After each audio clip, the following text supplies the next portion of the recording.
Welcome back. We have worked the bugs out of our system. I want to go back now to that stories about the heroes in this case. They all went through something traumatic yesterday, and they aren't ready to share their stories yet. The Spokane County Sheriff, though, wants to make sure those people that intervened in the school shooting are recognized for putting themselves at risk yesterday.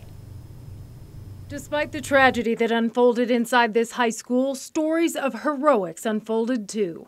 Sheriff Ozzie Knezovich says that starts with the young student who was killed. Sam Strahan was the first to confront his classmate turned gunman. And that is the name that needs to go down as being a true hero. He was a hero. With one student dead and 3 more wounded, court documents show the gunman still had a duffel bag filled with ammunition.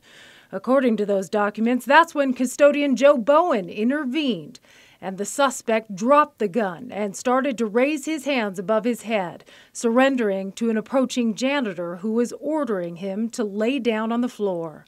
And Joe confronted him, ordered him to the ground, and then held him there.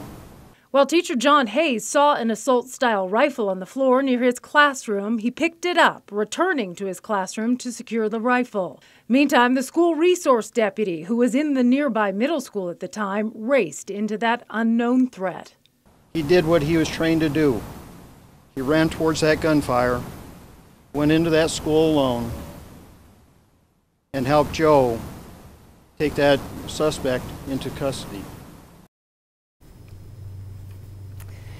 And these are the things that we want to focus on in the wake of this tragedy. You know, we want to keep the focus on the people who stepped in, the people who are recovering, the community support. Sam and Joe. Absolutely. It's always remarkable. Jane, you and I were out there yesterday, and when tragedies happen or awful things happen, everyone's running away from the scene. Right. Our first responders are running towards it. It's remarkable. Yeah, and it was a tough day for them as well. For sure.